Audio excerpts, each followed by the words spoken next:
Hello! Ayan. So, recording na tayo. Hello, YouTube. Good morning mga master. Welcome back sa ating YouTube channel. At yan, nandito na naman tayo para sa isa na namang panibagong chikahan. So, chikahan lang tayo mga master.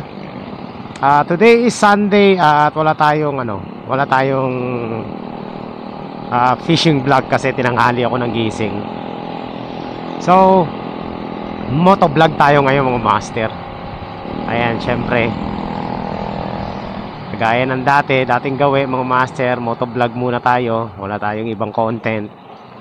So siya nga pala, akit ako ngayon ng Marilake.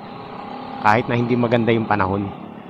Kasi na-miss ko rin umakyat ng Marilake. Tagal na panahon ko na rin hindi umaakyat mga master. Sobrang tagal na. So makikibalita lang tayo sa taas. At ang dami na namang kaganapan sa loob ng motorcycle world. Ayan, especially sa vlogging. May mga issue na naman, no? Madami mga issue kung ano-ano na lang. At syempre pag-usapan natin related sa motor. Actually hindi naman to issue eh. Talagang kailangan lang siguro, karapatan naman talaga yun nila, no? So, ito na nga, trending ngayon sa Manila na pinaguhuli yung mga loud pipe, no? Yung mga mufflers. Ayan, so yan yung bagong balita ngayon sa na ang daming ang dami rin nag-iiyakan ng mga rider. Alam nyo naman, di ba? Syempre ang daming mga naka-open pipe, ang daming mga maiingay. In short, mga maiingay na tambutso. So, sa Manila po, bawal na po yan. So, yung mga lagpas ng 100 decibels at medyo strict implementation yata yung ginagawa nila doon. So, ayan, ano bang yan? Ako ba'y pabor sa ganyan? Unang tanong yan, syempre. Syempre ako mga master, ayoko na magpaka-ipokrito, di ba? Pabor ako sa ganyan, yung anti-noise pollution. Kasi sa akin lang, personal opinion ko lang. Ako hindi naman ako tawag nito. Hindi ako naging fan ng ever since na nagkamotor tayo, kahit na nung dating-dati pa, nung uso bagong labas siya mga ganyan mga pipe. Hindi ako naging fan ng nung may ingay na tambutso. Lalo na sa mga lower CC, kagaya ng mga sub 200, kagaya ng dala natin, no? Yung sadyang pinapaingay para lang masabing malakas o matulit. Hindi ako hindi ako fan ng ganun. Yung iba talagang sadyang pinapaingay lang talaga naman tawag nito. Nakakabulaho naman talaga. Tsaka yung iba nakikita ko nga, ang dami kong nakakasabay na ganyan at sadya nag-iingay lang, gusto nilang iparinig yung pipe lang nila kasi mentalidad kapag maingay mabilis daw, sabi nila, diba? Tapos yung iba talagang sadya nag-iingay na lang talaga. Minsan sa kalsada akala mo sila lang yung may tenga ay sila lang yung walang tenga. Makabomba akala mo wagas wala, sa akin lang mga master, ewan ko sa mga dyan, kung pabor kayo sa maiingay na pipe, diba? Sa akin, okay lang kung maingay yan, kung talagang design na ganyan siya kaingay, kung gagamitin sa racetrack, track bike ang tawag doon, no? Kasi normal naman yun, kailangan pag sobrang lakas ng motor, kailangan open talaga siya para makahinga ng maayos. So, pang track bike or drag bike ang tawagin. So talagang ginagamit sa mga legal na gawain, di ba? Pero kung siya ginamit mo lang sa kalsada para mag-ingay lang, I don't think, wala akong makitang logic So yung maiingay mga master, yun yung pabor ako dun sa hinuhuli. Pero syempre dapat dadaan pa rin yan sa tamang proseso, di ba? Merong tamang proseso ng paghuli, yung kailangan ng decibel meter. Kasi kung 100 ang pinapa-implement nila, so be it, diba? Doon tayo sa 100. And dapat tama din yung pagpigas sa throttle. Kasi Meron ibang mga nanguhuli din ng mga pulis na basta lang makapiga, no? Linalakasan yung piga. Ang tamang pagpiga, pag ganyan, dapat ano lang, 1/4, ano lang, 1/4 pihit lang sa throttle. Hindi yung pipigay mo talaga. Kasi normal naman kahit anong motor. Pag sinagad mong piga, mag-iingay talaga yan. Diba? So, yun. And, yun na nga, ang dami nag-iiyakan, diba? Yung iba kasi, kasalanan din yan ng iba. No, talaga namang halos parang bangka na yung motor hindi naman dapat Meron pa silang nalalaman ng mga tawag nito. Mga, ano ba tawag nito? Ay, nakalimutan ko na tuloy. Basta sadyang nag-iingay lang. Maglagay ng pipe ng loud pipe, bukas na bukas, di ba? So sa akin lang, ang payo ko lang dun sa mga, syempre, mga enforcer natin. Dapat itama din nila yung, wag nilang gawing yan. Kumbaga, gatasan. Kasi mangyayari niyan, mga master, magiging gatasan niya ng mga corrupt no? Dapat itama nila yung paghuhuli ng mga pipe.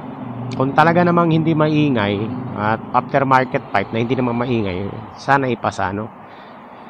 Kasi may nakita ako sa huli na kahit na hindi naman maingay yung pipe, tinanggal yata. So, medyo sablay lang doon sa part na yon. Pero doon sa implementation ng anti-loud pipe, goods ako doon, mga master.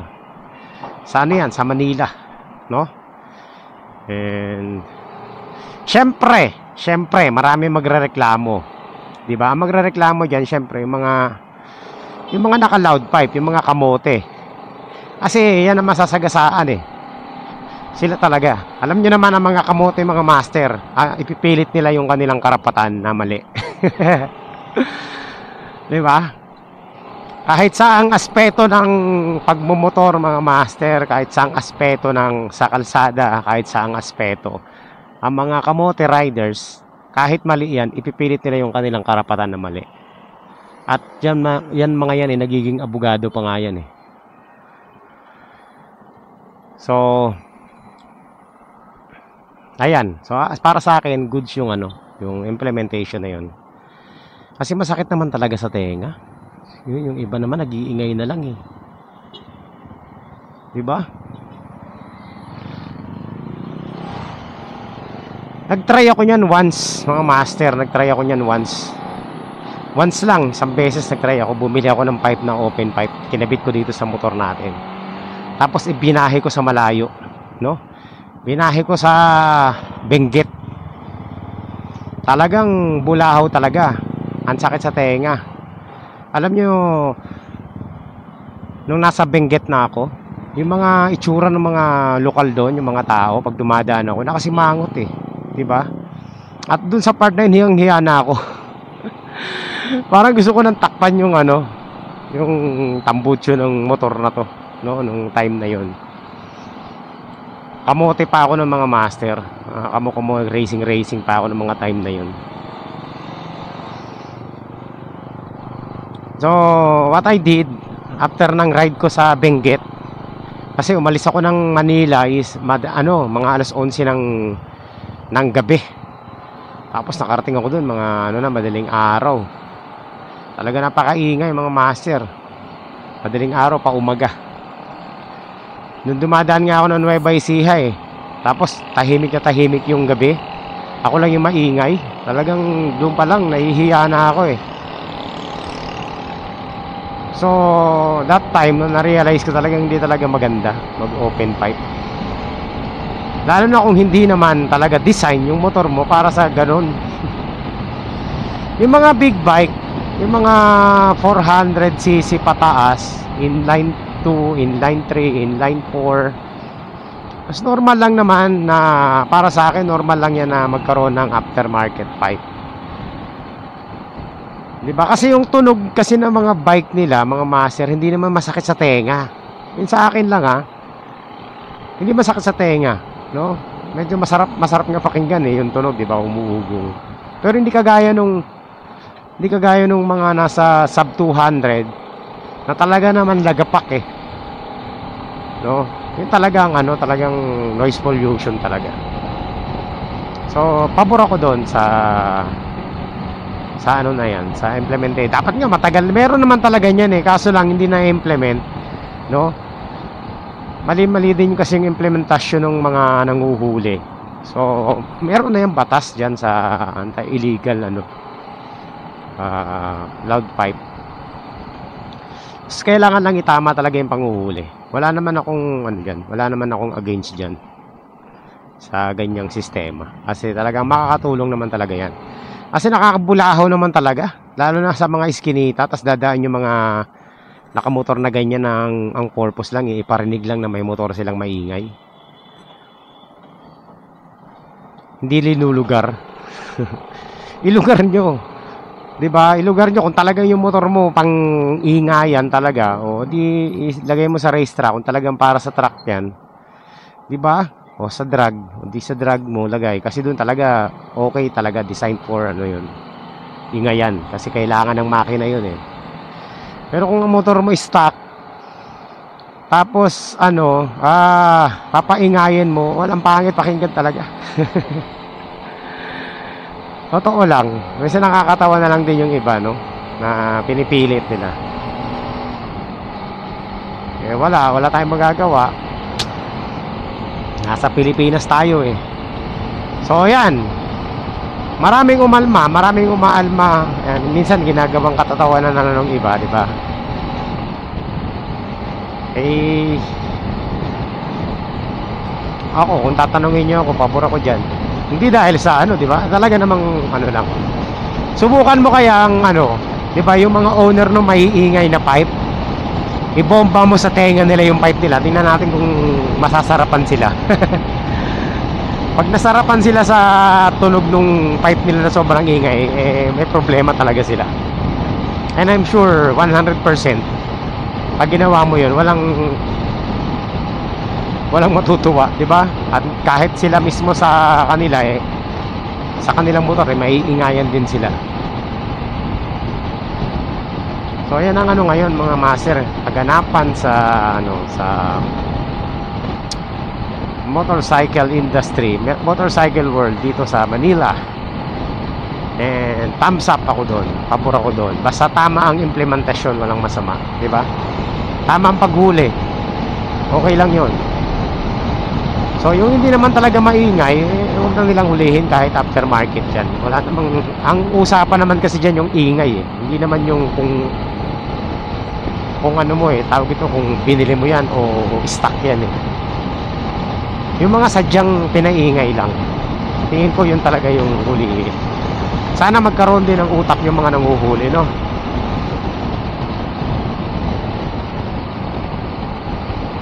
So may napanood nga rin akong video mga master eh, plinag down yung isang rider na naka ano siya, naka 500cc, diba? Hindi na bago sa akin yung mga ganyang enforcer eh.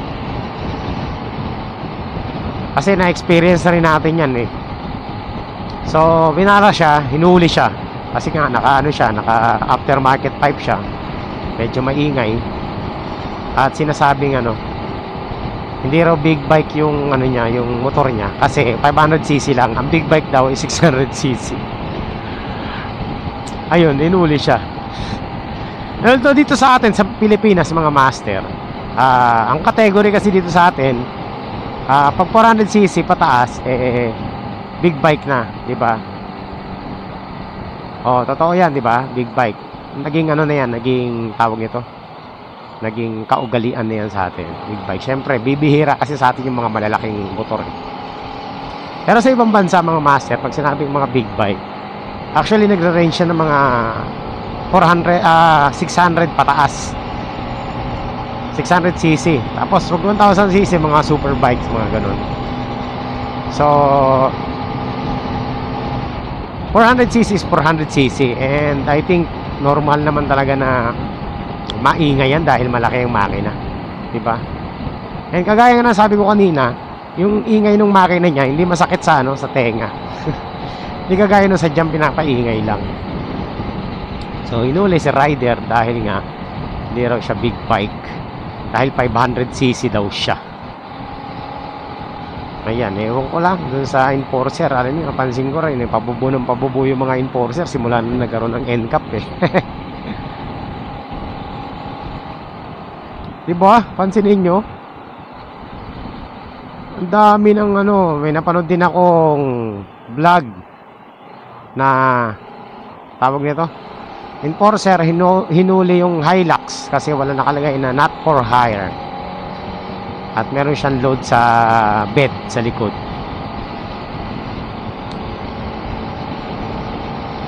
Diba? Oh.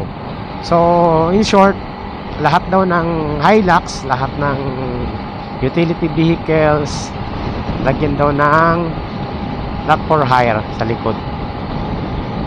Ewan ko, yung point na ganun eh, medyo hati yung opinion ko dyan mga master. Kasi kung lalagyan mo ng not for hire, siguro option na lang ng ano yun, option na lang ng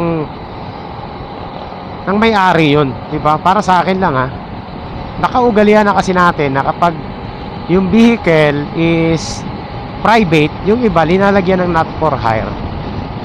Kagaya ng jeep, halimbawa, o jeep yan, private yan, linalagyan talaga nila ng not for hire, diba?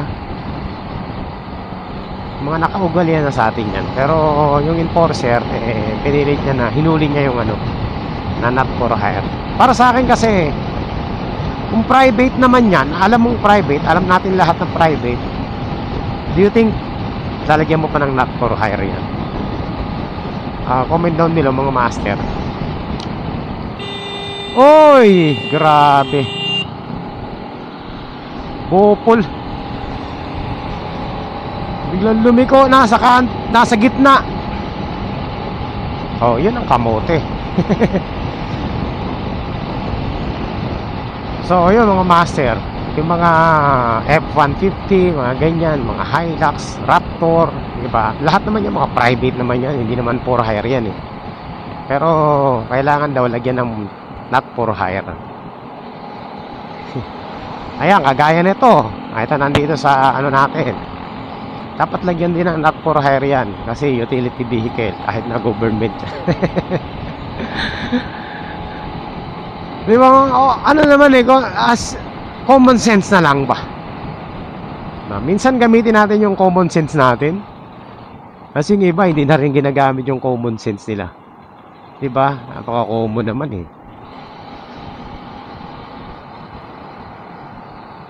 Ay nako. So ayan mga kaganapan mga master sa ano sa motorcycle ngayon, sa industry, sa kalsada.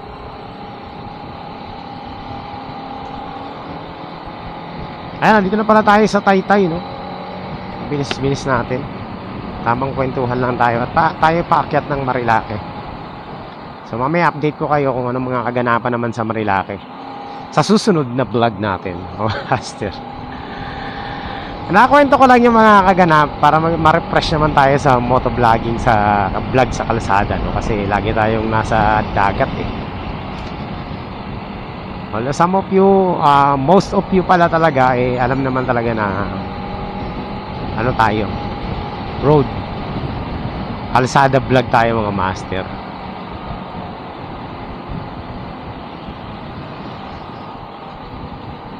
Hindi na ako marunong bumangking ah.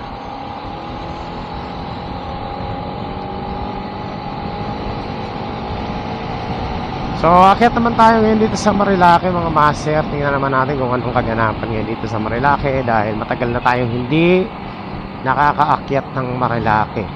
So, we're going to meet our friends there. At dito ngayon sa Marilake, marami rin kaganapan na nangyayari ngayon dito, no? Dahil ayan, alam naman natin kahit na pinagbawal na yung mga racing dito, pinagbawal na yung mga di ba magpapatakbo ng matulin, mga pangangamote, pero meron talaga mga rider dito na makukulit pa rin talaga na pinipilit, gaya nga na sinabi ko kanina mga master o dun sa isa nating vlog na ang mga kamote riders kahit mali na sila, ipipilit nila yung kanilang karapatan na mali. Diba? At take note, nagiging abogado pa yung mga yan. Instant. Walang pag-aaral sa abogasya ha. Pero nagiging abogado yung mga yan. Matatawa ka na lang talaga. Oh, walang for hire yung ano, not for hire yung Hilux na Conquest. Di ba matatawa ka na lang sa mga ano, kamote rider na yan. Talagang nagiging ano sila. Nagiging genius kapag nasukol na sila. Lahat ng karapatan napupunta sa kanila. So, ayan na. Ayan din ang makikibalita din tayo sa taas mamaya. Kung ano yung mga ganap sa taas. Kasi last time di ba may nag-trending yung hinuli ng HPG na kamote na biglang nagulat kasi ano na siya eh, bibengking na siya, biglang nakita niya may pulis sa harapan niya. Ayun, hinuli siya. Muntik pa siya sumemplang kasi nagbalak pa mag U-turn. So samut-saring reaction yung inani niya. At nagkaroon pa sila ng statement In fairness pinagtanggol pa nung leader nila yung pangangamote nung kapwa nila. And yun yung sinasabi ko sa inyo mga master na ang kamote may sariling batas. Meron yung sariling batas kasi meron silang sariling pinatutupad na batas sa kalsada.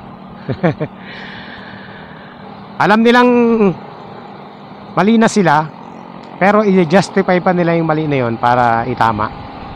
Diba? At yun yung karapatan nila. Kaya pagpasensyahan nyo na yung mga kamote rider na yan kasi ano, ganyan talaga yan.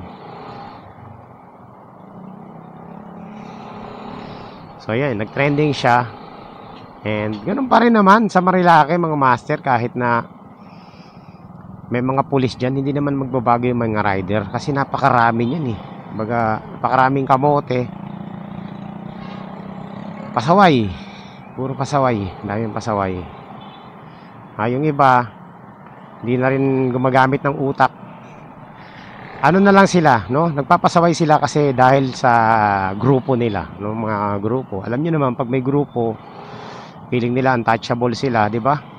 Ganyan na yung mga yan Sumasali sa mga grupo yung mga pasaway, tapos nagbubuo ng mga grupo lahat ng mga pasaway.